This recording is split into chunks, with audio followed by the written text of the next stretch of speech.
What's going on, everybody? This is James Grandmaster Facts Boyce, and you're here for another Facts Project review. Today, we are going to be covering the author Immortal for Image Comics, written by Frank Barbieri, colors and artwork done by Morgan Beam. There's actually some real nice watercolors in there, and Hassan Osmanel Howe doing lettering.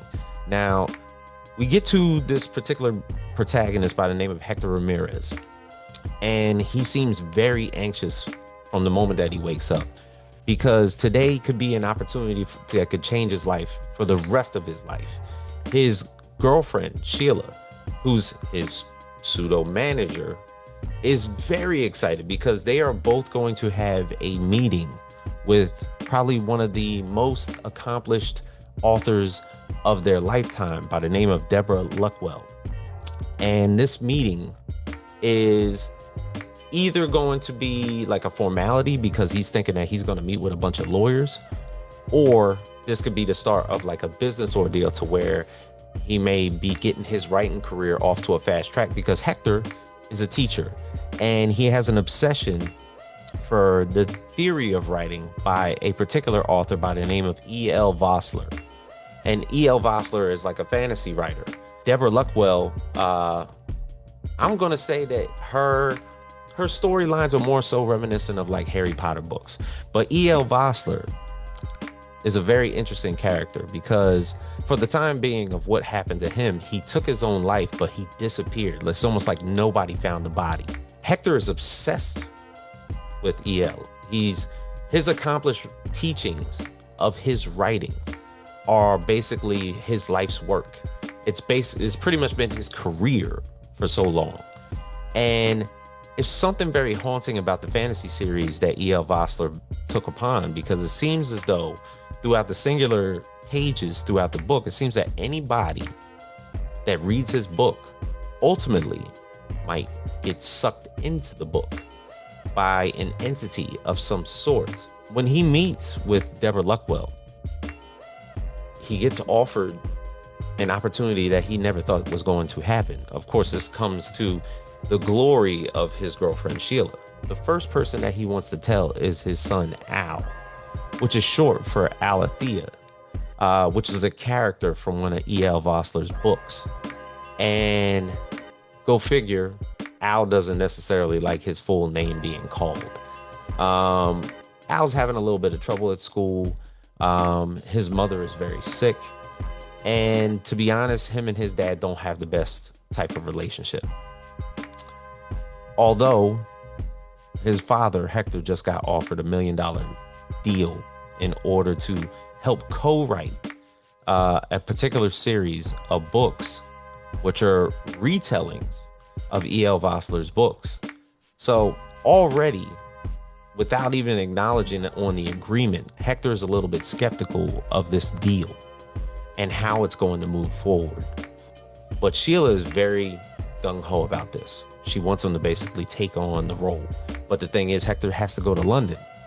And Hector doesn't want to go to London without his son. So he was like, all right, look, in order for us to get this done, you have to come with me.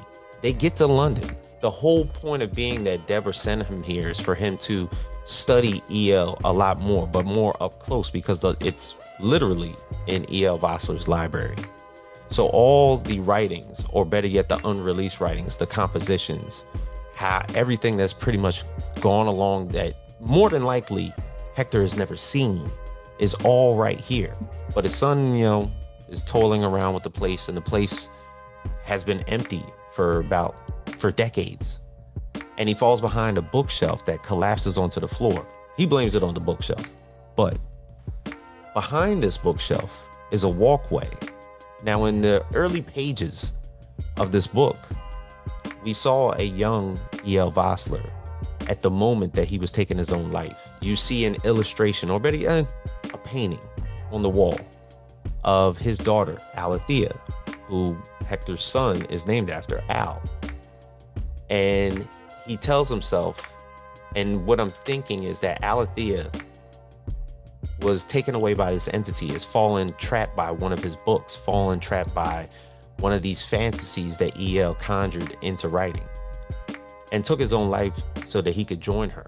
Or better yet, maybe he didn't. But Hector finds that staircase that leads down to this other sectional library, hidden away, more like just a private library, and finds that illustration of Althea on the wall. All of a sudden, things start to happen to where the books come to life and bring Hector and Al into this fantasy world, which is inside of one of E.L. Vossler's own creative settings, the world that he created. And the first person that they meet when they open up their eyes is Althea. I tell you, there's certain ways that fantasy can be rendering to the audience. Now, once again, this all started out as a business meeting. This is sort of, reminiscent of like things like the Never-Ending Story, where you're not sure of the world that you're in, even though you're in the real world. And better yet, you're not too sure of the line that you cross from being into another parallel dimension, like a wrinkle in time, and the world that's basically reality. But I look forward to more of this. So this actually drops in the beginning of October. So I would hope, and I think the last minute pre-orders should be happening soon. So I would expect a lot of people to get their hands on this, or better yet, to get those pre-orders in, because this is going to drop in the beginning of October, and I guarantee you it's going to start flying off the press, because this is a very good book.